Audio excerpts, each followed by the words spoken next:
Hey everyone, it's Mari. Welcome back to my channel today. I have a process video for you today here using the Flourish collection from Crate Paper and Maggie Holmes. And this layout is really super simple. I started with a white cardstock background, which in my mind really simplifies things. There's not going to be any sort of like conflicting colors or patterns to deal with when you have this white background. And I'm using a design that's kind of a go-to design for me, and it's a design that I've used in the engagement album that I'm going to be putting this layout into. And it really does take a lot of the guesswork out of what you're going to do. And so what I do to start this process is I go through all of the different pieces in the collection that are possibilities of what I might want to use. Now, the color scheme for the wedding is going to include blush and gold. And so I thought that that would be a color scheme that Bailey would really like, and at least a few of the layouts that are in the engagement album. And so I'm just gravitating towards those colors in this collection. And what I did was I grabbed a doily out of my stash, and that's going to be the main mat for the photograph.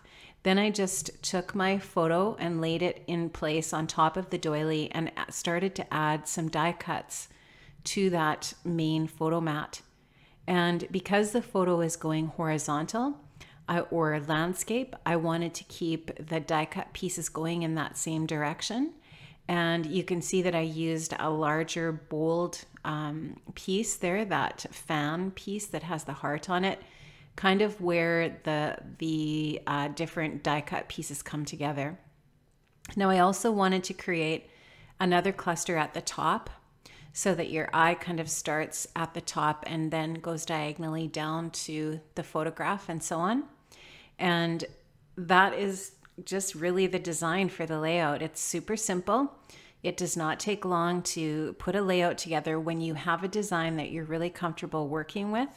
And you can pick up just about any collection and work with it and create something that looks fairly new and fresh without it looking obviously exactly the same as another layout that you've done, but your layout can come together pretty quickly. And so when I'm working on a bigger project, so I'm trying to complete this album for the kids, hopefully before their wedding, and I have been working away on this, and I don't want to spend hours and hours on every single layout, but I want the layouts to complement each other in the album as well.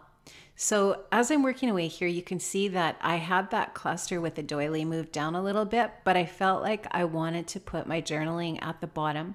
So because that whole doily mat is one unit, I have everything stuck together so that it moves around the layout in one piece. I can quickly move that around and find the home for it that I want that will work with these journaling strips that I have as well. So that's another little tip for saving time when you're scrapbooking, is if you can make your photo mat and the embellishments, the layers that are part of that mat, one unit, and you can move that around your layout so that you can kind of decide where you want it and where you want to put the other elements, it will save you time as well, so that you're not trying to figure out where everything needs to go and moving things around in that way. So you can see that this layout is really clean and very simple. There's definitely some white space, but it's white space that's not kind of awkward or trapped in some way. The elements are close enough together so that there's enough things taking up space in the white space that it's it's a pleasing kind of design to the eye. Now I'm just going to finish up by adding a few gold splatters with some Heidi Swap color shine here. So I'm going to just cover everything up where I don't want the color shine to land. And I'm going to put my splatters on, and that's going to be it for the layout. So today's layout, just to kind of summarize then what I was talking about today, just really simple things that you can do as a scrapper that will help you save time, and you can be happy with your layout. If you always have a design that's sort of like a go-to design, and you can create something pretty quickly with some different products that you really love and want to create with. That's my layout for today, guys. I hope you enjoyed this. And if you did, please give me a thumbs up and subscribe if you haven't already. I'd love to have a new subby. Thanks so much, guys, and have an amazing day. And I'll see you another time. Bye-bye.